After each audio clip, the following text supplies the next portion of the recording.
What wondrous love is this that caused the Lord of bliss to bear the dreadful curse for my soul, to bear the dreadful curse for my soul.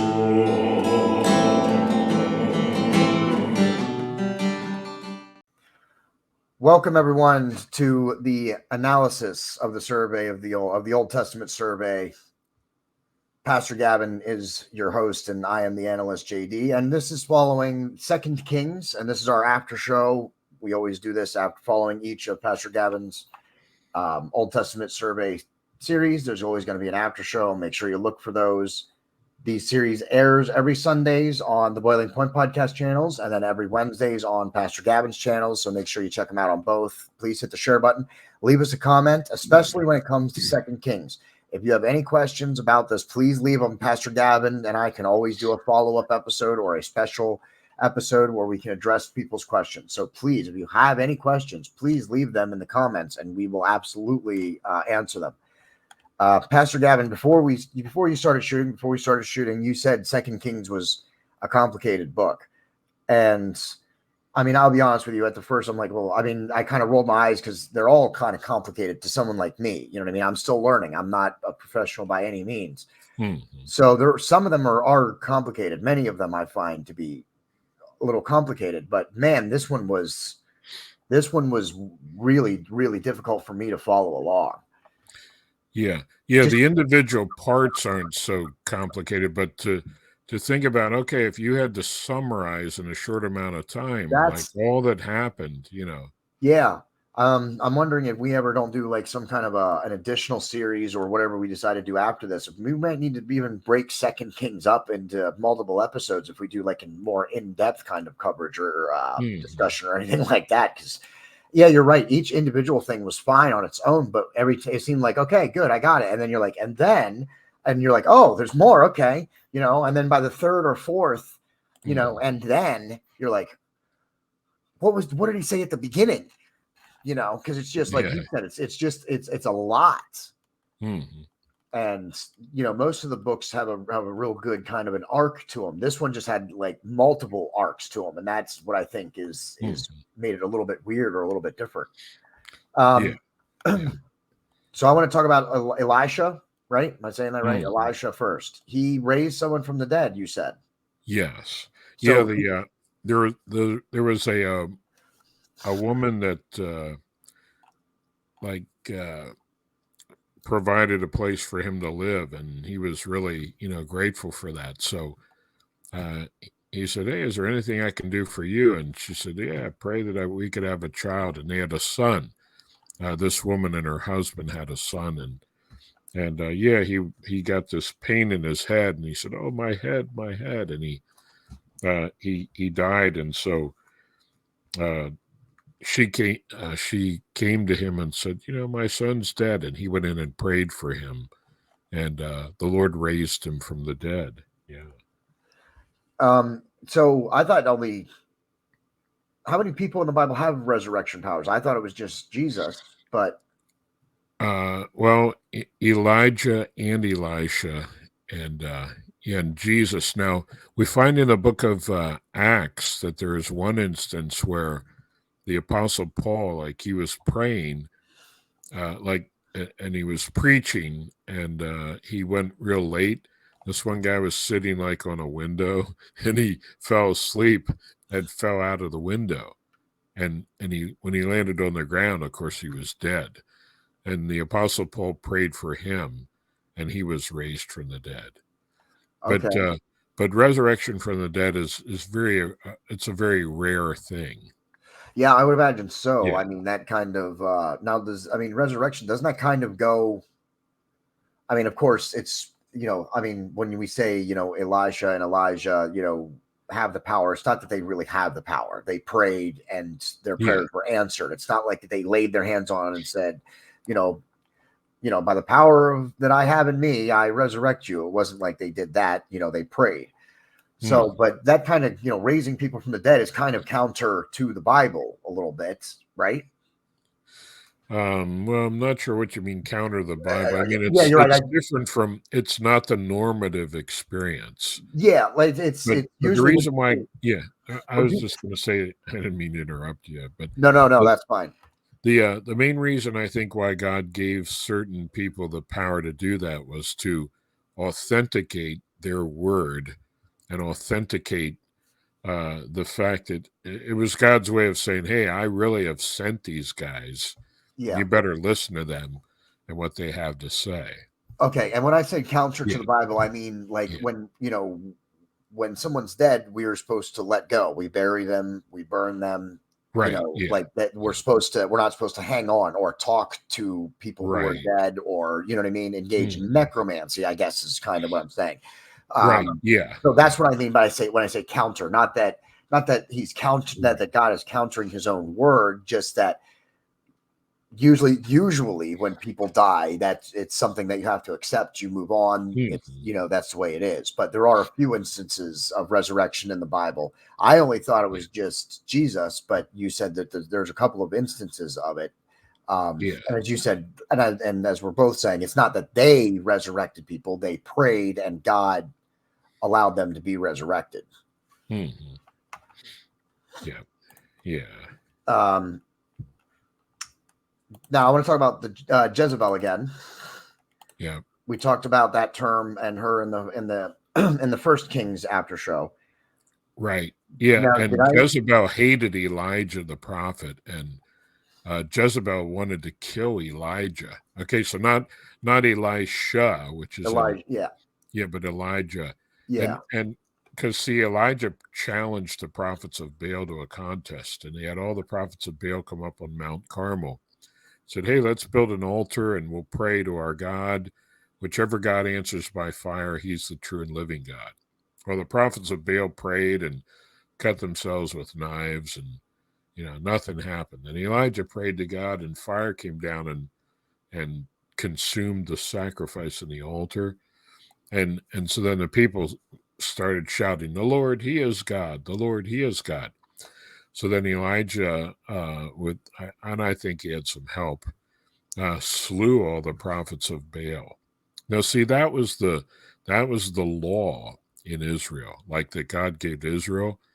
Anybody's guilty of idolatry, worshiping false gods, okay. and getting other people to do it, they're to be, executed. So that's not for us today to observe. That I was just Like about to say, that was the law in Israel because they were God's holy people. So that doesn't mean we're supposed to go out and kill worshipers or yeah, devotees of false gods.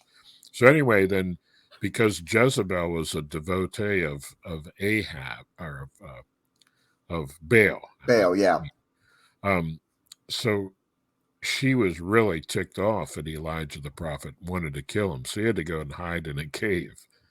So see, then the one king of Judah married their daughter, Ahab and Jezebel's daughter. And she was the wicked Athaliah that had her grandsons killed so that she could take over the throne. It's just it. And see, the sad thing is, and the lesson is that this uh, pretty good king married Athaliah, but the thing is, Jehoshaphat was a godly king, but he started hanging out with Ahab, and Ahab and Jezebel were wicked. And uh, so Jehoshaphat's son ended up marrying Jezebel's daughter, Jezebel and Ahab's wicked daughter. So it shows us, we need to be careful who we associate, not just because of the influence it could have on us, but on our kids. yeah. Isn't that the truth? Yeah, And yeah, I yeah, mean, isn't it just? I mean, you just your parent. The parents have a huge impact. Their attitude has a huge impact on their kids. yeah, yeah, yeah. Let alone who else you decide to bring around them and you as Mhm. well. Yeah, absolutely. Um, Now, Jezebel, there you said she had somebody throw her out the window. Did I hear that right, or Yeah, did I miss something? yeah. Okay, so there's a man who became king of Israel, and God chose him to be the king of Israel. I mean, he told Elisha the prophet, anoint Jehu to be the king. And so God told Jehu to wipe out Ahab's descendants, because he was executing judgment on Ahab's family and descendants because they were devoted to Baal. And so that was the purpose of it. And so Jehu went under God's direction to go get Jezebel to execute her. Okay. And so she was there in the window. It says she painted her face and everything, and was standing there at the window. And so these three guys threw her out of the window, and she fell to her death and was trampled by horses. And then the dogs licked her blood and ate her flesh. And that's what Elijah prophesied would happen to her. Now, I thought I definitely misheard something. I thought you said that Jezebel had commanded them to throw her out the window. No. Yeah. Okay. So I did mishear that. Okay. So they threw her out the window. Yeah. Jehu commanded those men, they're called eunuchs, to throw her out the window. Okay. See, now that's where I got confused okay. And she was eaten by dogs. That's pretty harsh, isn't it? Yep, it is. That's what Elijah the prophet prophesied would happen to her. Now, some people have, and this isn't me drawing this analogy, but Jonathan Cahn, he said that he sees sort of a parallel, like Jehu is sort of like Trump, like he's kind of a wild guy, but and he faced a wicked woman and ended up overcoming her. And Trump, with Hillary Clinton, ran against him, but he prevailed over her. And so Jonathan Cahn sees that, parallel between the two. Trump's sort of like a Jehu, that even though he's not perfect and he's a wild guy, but he got a lot of good things done. Yeah. And Jehu did rid the nation of a lot of Baal worship. And so, yeah. I mean, I guess so. That's Jonathan Cahn's take on that. I'm a fan of Jonathan Cahn. I like him as well. Shout out Jonathan Cahn. Feel free to hit us up on the Boiling Point Podcast or Pastor Gavin Productions. We'd love to work with you. Yeah, Jonathan Cahn has an interesting, amazing gift of seeing things in the scriptures and patterns in the Bible that are, manifested and repeated in our times and throughout history. Go look up his video. Amazing. Everybody go look up his video on the Shemitah and the Super Shemitah, because that is some freaky, crazy stuff. And it's awesome. And I strongly urge everybody to go check that out. So shout out Jonathan Cahn. Hit us up. Now, the last thing I wanted to ask you about, Pastor, was the locations of the northern and southern kingdoms of Israel. Yeah. Okay. Where were they? Because we know where Israel and Jerusalem is now. Yeah. So in comparison to where it is now, where are we talking in the world? Good question. The exact same place as today. So Jerusalem was at the same location back then as it is now. Yeah. So the southern kingdom of Judah would have had the area of Jerusalem and the southern part down to, the border with Egypt. Okay. And where exactly that border was, it depends, So, but we're talking about the same place. The northern kingdom was right. So the northern kingdom would be more where the Sea of Galilee was, and so the capital of the southern kingdom was Jerusalem. The capital of the northern kingdom was Samaria. And so that was like, it's the same, that's why the Jews today, like talking about who the land belongs to, God gave that land to Abraham and Isaac and to Jacob and his descendants. So the land of Israel belongs to the Jewish people. Now, they lost possession of it because of their sin and their disobedience. But, the Old Testament prophets told us God would gather them from all over the earth and bring them back into the land of their fathers. Yeah. And we're seeing that today. And, And when Christ returns, the Jewish people are going to, they're going to see him and recognize he is their Messiah that they rejected. They're going to repent, and God's going to deliver them. But when Christ returns, the Bible speaks about how the nation of Israel, they're going to be surrounded by hostile enemies that just want to completely destroy them. yeah, The and Lord they will break come and apart. fight for them, and save them, and they'll turn to him. And Yeah, all the Jews alive at the return of Christ. And I don't mean the rapture, I mean 7 years later, yeah. at the second advent of Christ, they'll be saved. Yeah. And that, I wanted to bring that up too because because we were just talking about Jonathan Kahn and his documentary or whatever you might want to call it on the Shemitah is actually you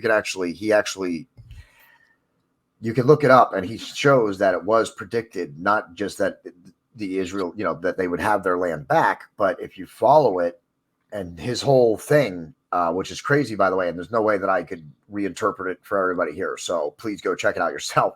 But he actually predicts that it was going, you can nail it down that it's going to happen sometime between 1940 and 1950. You know what I mean? Yeah. Like it actually, like he runs the numbers and does a whole bunch of stuff, and Yeah. it actually comes out to when they got the land back. So Yeah, a few months ago, I got a book by him, The Mystery of the Jubilees. Like every 50 years was a year of Jubilee. And so, I'm not saying that I would necessarily agree with every single conclusion he draws. no, but it's But man, he has insight into a lot of really cool, amazing stuff. yeah, it's interesting, and it gets you Yeah, thinking. I think if nothing else, it'll yeah. certainly get your brain, thinking about things. Hmm. And obviously, we know he's coming from a good place. So even if he says things that you don't necessarily agree with, doesn't necessarily mean that he's wrong or that you're wrong. You know what I mean? Yeah. It's a His discussion. You know what I heart's mean? in the right place. Yeah, exactly. Like, and then some of it is we've discussed how some of it can be interpreted a different way than maybe Yeah. you interpret it and stuff. That some of it is that way, not all of it, Yeah. And but some a of little his bit. stuff, involves some speculation maybe, but man, just a lot of interesting things that you can see the Bible says that, and Yeah, you can see how he arrives at some of his conclusions, and yeah. it's See, yeah, amazing to me. Yeah. yeah. It's when showing you the way he arrives at his conclusions is really where he really astounds me and I Yeah. think his viewers and stuff. So Following patterns, and how they coincide with certain dates. Just, yeah, oh man. crazy. Yeah. Yeah. Yeah. But yeah, so shout out Jonathan Kahn, and feel free to reach out. We'd love to work with you. But anyway, I think that's the end of our Second Kings Oh, after hey, could show I here. say just one more thing? Absolutely. So those, those two key historical events are very important: the fall of the northern kingdom of Israel and the fall of the southern kingdom of Judah. So you got to know that those things happen really to understand a lot of the Old Testament. Okay. Yeah. And yeah, that's good. That's good to know too. Yeah. Because we're going through this one book at a time here. So, Mhm. while the Bible does jump around, some things are going to be, chronological. So that'll be an important thing to remember. So keep that in mind for the future episodes of the Old Testament, of our survey of the Old Testament. And as we continue, we're going to do all the books of the Bible. We'll do the Old Testament first. Then we'll do the New Testament once that's finished. And this will be going through the holidays. This series will continue on through the holidays and should be airing every week. Sunday on the Boiling Point podcast channels, Wednesday nights on Pastor Gavin's channels. Pastor Gavin does the musical opening and closing of this series under the Boiling Point podcast banner. So we want to make sure that's clear to everybody that that's Pastor Gavin's music that brings us in and out of the Old Testament survey series. I think that's everything. So storefront, visit our storefront, bonfire.com/store/the Boiling Point podcast. If you want to continue to see our series and help us grow, you can visit our storefront. Please share these episodes out. Leave us a comment. We'll do a Q&A episode if we get some people leaving comments.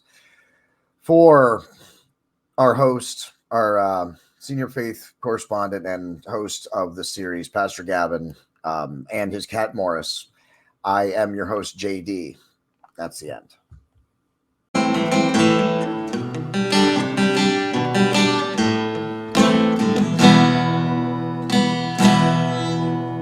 What wondrous love is this, oh my soul, oh my soul? What wondrous love is this, oh my soul? What wondrous love is this? Here goes the Lord of bliss, to bear the dreadful curse for my soul, to bear the dreadful curse